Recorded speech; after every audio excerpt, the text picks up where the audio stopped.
Hello hi అండి అందరూ ఎలా ఉన్నారు ఫ్రెండ్స్? నేనైతే చాలా బాగున్నాను. Welcome back to my channel bless and bake with Anjali. Happy Sunday to all.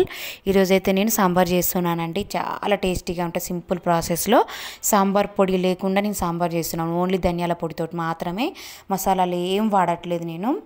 చాలా అంటే చాలా టేస్టీగా సింపుల్గా, ఎక్కువ ప్రాసెస్ లేకుండా సింపుల్గా ఎవరైనా చేసుకునేలాగా నేనైతే సాంబార్ అయితే చేసి చూపించబోతున్నానండి. ముందుగా దీనికి కావాల్సిన పదార్థాలు: కారం, ధనియాల పొడి, అల్లం వెల్లుల్లి పేస్ట్, ఉప్పు, చింతపండు ముందుగానే నానబెట్టుకొని పెట్టుకోండి. కొత్తిమీర, పుదీనా, కరివేపాకు అండి. కూరగాయలు అయితే మీకు మీ దగ్గర ఏవేవైతే ఉంటాయో అవి కూరగాయలు అయితే తీసుకోండి. నేనైతే సొరకాయ, టమాటాలు 3, ఆనియన్స్ 2 పొటాటో, 4 క్యారెట్లు తీసుకున్నానండి. మీకు కావాలంటే బెండకాయ, ఇంకా మునక్కాడ, ఇంకా ఏవైనా వేసుకోవచ్చండి. నేనైతే ఇక్కడ మీడియం సైజులో కట్ చేసుకుంటున్నానండి. ఒక టమాటాలు 1, 2 ముక్కలు 3 ముక్కలు అయితే చేసుకుంటున్నాను. ఎందుకంటే సాంబార్లో వేసిన తర్వాత బాగా బాయిల్ అయ్యే అప్పటికి మొత్తం స్మాష్ అయ్యేటట్టు అవుతాయి కదా అండి. అందుకోసమని లావుగానే కట్ చేసుకుంటున్నాను. నేనైతే క్యారెట్ ముక్కల్ని 2 ముక్కలుగా చేసుకున్నాను. ఆలుగడ్డల్ని 2 ముక్కలు చేసుకున్నాను. చాలా అంటే చాలా టేస్టీగా ఉంటుందండి. అసలు ఎంత బాగుంటుందంటే అంత బాగుంటుంది. ఇక్కడ ఆనియన్స్ కూడా మీకు ఎంత సైజ్ అయితే కావాలనుకుంటున్నారో అంత అయితే కట్ చేసుకోండి. నాకైతే కొంచెం ఎక్కువ పెద్ద ముక్కలు అయితేనే మంచిగా అనిపిస్తుందండి. నాకు ఇష్టం అట్లనే. మంచిగా అన్నీ కట్ చేసుకున్న తర్వాత సొరకాయను కూడా 3 ముక్కలు అయితే చేసుకొని, మీకు ఎంతైతే లావుగా కావాలనుకుంటున్నారో, మీడియం కావాలనుకుంటున్నారో, లేదంటే పెద్దగా ముక్కలు కావాలనుకుంటున్నారు చూసుకొని అయితే కట్ చేసుకోండి. నేనైతే ఒక సొరకాయలో 2, 3 చూసారా అంత పెద్దగా అయితే కట్ చేసుకున్నానండి. చాలా అంటే చాలా అది లేతగా ఉందండి సొరకాయ. లేతగా ఉన్నదానికి చెక్కు తీయాల్సిన అవసరం లేదు, పీల్ తీయాల్సిన అవసరం లేదండి. నేనైతే తీసుకున్నాను. ఇప్పుడైతే ఎప్పుడైనా సరే తీయకుండా తీసి కూడా చేస్తా అండి పీల్ నేను సొరకాయకి.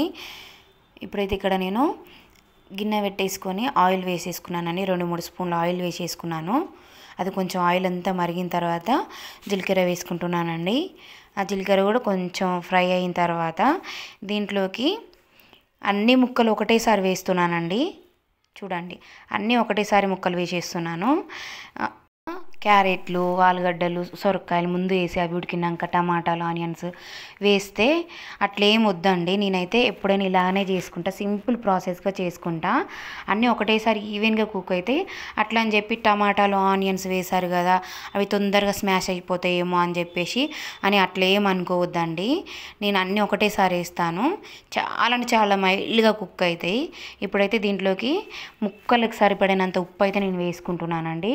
ఉప్పు ఒక 2-3 టేబుల్ స్పూన్ ఉప్పు వేసేసి, పసుపు వేసి మంచిగా ఈవెన్గా కలిసేటట్టు మంచిగా కలుపుకోండి. ఉప్పు ఇప్పుడే మంచిగా వేసుకోండి, ఎందుకంటే ముక్కలకు సరిపడనే నేను వేస్తున్నాను ఉప్పు.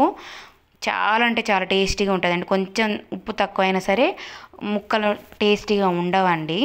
మంచిగా కలుపుకున్న తర్వాత నేను మూత పెట్టేసి 10-15 మినిట్స్ మీడియం ఫ్లేమ్లో ఉడకబెట్టుకున్నారంటే అయిపోతుంది. అది ఉడికేలోపు నేను ఇక్కడ పప్పు కూడా రుబ్బేసుకుంటున్నానండి. ఉడికిపోయింది మొత్తము. ఇట్లా స్మాష్ చేసుకుంటున్నాను, గరిటెతో ఇట్లా తిప్పేసుకుంటున్నాను. ఇక్కడ నేను చింతపండుని రసంను గుజ్జు తీసేసి దాంట్లో వేసేసుకుంటున్నానండి. మీకు ఎంత పులుపు కావాలనుకుంటున్నారో దాని తగ్గట్టు చూసుకొని పులుపు యాడ్ చేసుకోండి. చాలా అంటే ఎంత టేస్టీగా ఉంటుంది అంటే చాలా టేస్టీగా ఉంటుంది.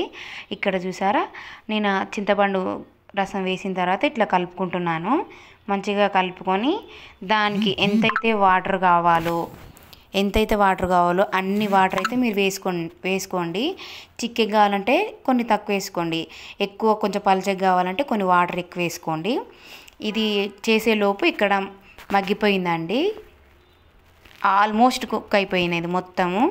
చాలా అంటే చాలా కుక్ అయిపోయింది. 80% కుక్ అయిపోయింది. చూసారా ఎంత బాగా కుక్ అయిందో. ఇప్పుడు కొంచెం కలుపుకున్న తర్వాత దీంట్లోకి ఒక టేబుల్ స్పూన్ అల్లం వెల్లుల్లి పేస్ట్ వేయాలండి. అల్లం వెల్లుల్లి పేస్ట్ వేసిన తర్వాత దీన్ని మంచిగా కలుపుకోవాలి. ముక్కలకంతా పట్టేటట్టు బాగా కలుపుకోవాలండి. మెయిన్ ఇంగ్రీడియంట్ ఏం లేదండి, ఓన్లీ జస్ట్ ధనియాల పొడి, కొత్తిమీర, పుదీనా అండి.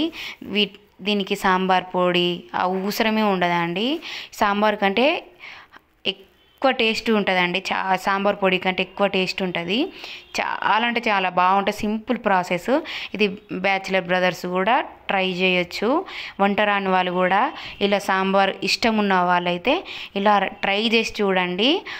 ఒక్కసారి ట్రై చేసి చూసారంటే వదిలిపెట్టకుండా మళ్ళీ మళ్ళీ చేసుకోవాలని పిచ్చే సాంబార్ అండి. ఇది చాలా టేస్టీగా ఉంటుంది. చూసారా, మొత్తం కుక్ అయిపోయింది. ఇప్పుడు అల్లం వెల్లుల్లి పేస్ట్ వేసి కలుపుకున్న తర్వాత ఒక 2-3 మినిట్స్ మూత పెట్టేసి మగ్గబెట్టుకోవాలి. అది కొంచెం పచ్చివాసన పోయేంత వరకు మగ్గబెట్టుకోవాలి. మగ్గబెట్టుకున్నాక మళ్ళీ ఒక్కసారి మూత తీసేసి కలుపుకోండి. కొంచెం ఏదైనా అడుగు పట్టినట్టు ఉంది అనుకోండి, అది కలిపేసుకోండి. మంచిగా కలుపుకున్న తర్వాత దీంట్లోకి ఒకదాని తర్వాత ఒకటి అన్నీ వేసేసుకోవాలండి. ఇక్కడ నేనైతే కారం 2 టేబుల్ స్పూన్ వేసుకుంటున్నానండి. కారం తక్కువ అవ్వద్దు, అలా అని ఎక్కువ కూడా అవ్వద్దు. ఇందులోనే నేను పచ్చిమిర్చి ఘాట్లు పెట్టి వేసుకున్నాను. అలా అని పచ్చిమిర్చి ఘాటు ఇందులోకి దిగదండి. ఓన్లీ జస్ట్ ఘాటు పెట్టిన ఈ సాంబార్ ఏదైతే రసం ఉందో దాంట్లో పచ్చిమిర్చిలోకి దిగుతుంది, ఉడికిన తర్వాత దిగుతుంది. ఇప్పుడు ఇక్కడ నేను 2 టేబుల్ స్పూన్ కారము, ధనియా పౌడరు, కొత్తిమీర, పుదీనా, కరివేపాకు వేసుకుంటున్నానండి. చాలా అంటే అబ్బబ్బా మస్తు నాకైతే సాంబారు చాలా ఇష్టం అండి. వీక్లీ వన్స్ అయితే ఖచ్చితంగా చేసుకుంటాను నేను. ఇక్కడ కరివేపాకు వేసుకుంటున్నాను. కరివేపాకు వేసుకున్న తర్వాత అన్నీ మంచిగా మిక్స్ అయ్యేటట్టు కలుపుకోవాలి. కలుపుకున్న తర్వాత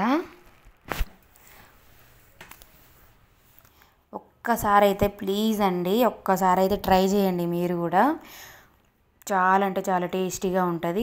ఇవన్నీ కొంచెం కారము అవన్నీ పచ్చివాసన పోయేంత వరకు ఒక్క మూత పెట్టేసి ఒక 2-3 మినిట్స్ మగ్గనివ్వండి. అప్పుడే దాంట్లో ఉన్న మంచి ఫ్లేవర్ అంతా ముక్కలకంతా పట్టేస్తుందండి. ఇప్పుడు చూసారా, ఇక్కడ ఆయిల్ అంతా బయటికి రిలీజ్ అయింది. ఇప్పుడు దీంట్లోకి మనము ఒకసారి మళ్ళీ కలుపుకోండి. ఏదైనా అడుగు పట్టినట్టు ఉంటే, అడుగు అంటది నాకు తెలిసి, ఒకవేళ అడుగు పట్టే ఛాన్స్ ఏమైనా ఉంటే ఇదంతా మీడియం ఫ్లేమ్లో పెట్టుకొని కుక్ చేసుకోండి. ఇక్కడ నేను ముందుగానే ప్రిపేర్ చేసుకున్న పప్పులో పులుసు వేసి చేసిన కదా, ఆ వాటర్ పప్పుని దీంట్లో వేసేసుకోండి.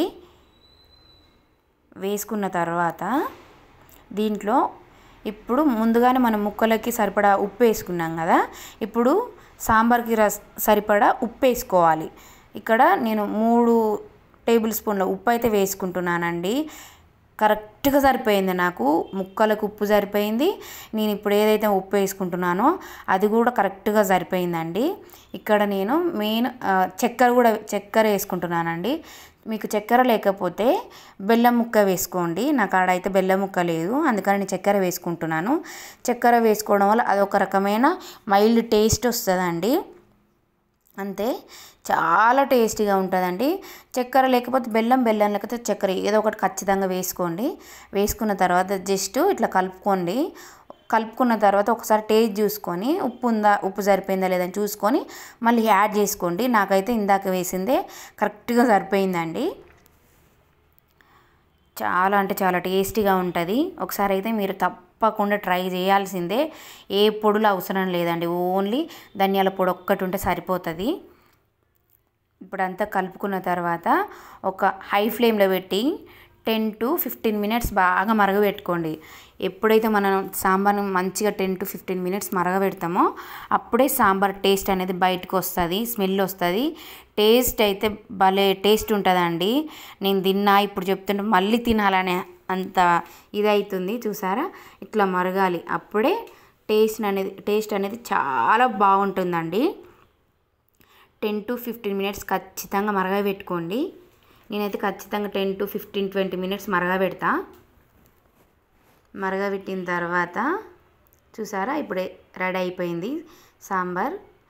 ఇప్పుడైతే చాలా ఎమ్మీగా ఉండేయండి. ఇప్పుడైతే టేస్టింగ్ టైం అండి. అసలు ఇప్పుడు చెప్తుంటేనే మళ్ళీ మళ్ళీ తినాలని అంత ఇదవుతుంది. ఇవి సైడ్ డిష్గా వీటిని ఏమంటారో ఒకసారి కామెంట్ సెక్షన్లో కామెంట్ పెట్టండి. గొట్టాలంటారా, పాపడాలంటారా మీరు, లేకపోతే బుర్రలు అంటారా, ఏమంటారో కామెంట్ సెక్షన్లో కామెంట్ పెట్టండి.